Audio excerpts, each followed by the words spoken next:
I am Carla Salome and I'm going to introduce you to the first book in the Percy Jackson series. This is Percy Jackson. In this book, Percy Jackson is 12 years old. He has ADHD and dyslexia and he's studying at Yancey Academy, a boarding school for troubled kids, just like him. As Sally Jackson told his son, his father was missing, but she married Gabe, an abusive and mean man. The book starts with a field trip to Manhattan, in which we meet Mr. Brunner, Percy's Latin teacher.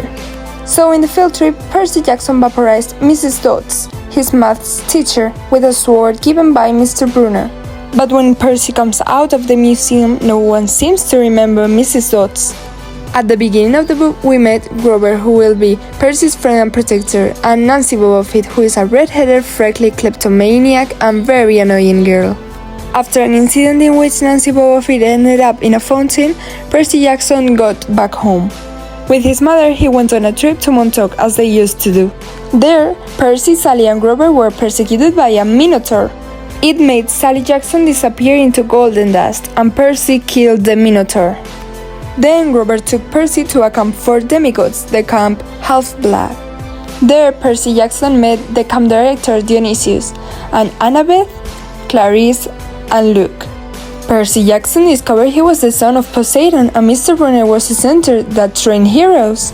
Mr. Brunner, who was actually Chiron, told Percy Jackson to return the lightning bolt back from the underworld before the 21st of June to prove Zeus that it wasn't his father the one who took it, or a war between gods would take place.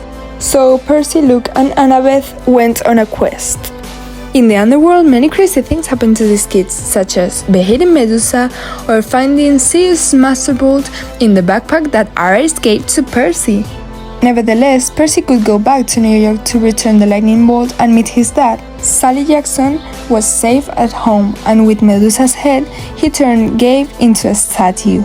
Percy discovered it was actually Luke the one who had stolen the lightning bolt because he wanted to help the Titan Cronus to gain power. Luke tried to kill Percy, but Chiron helped him. Finally, Percy Jackson could return home with his mom for the school year.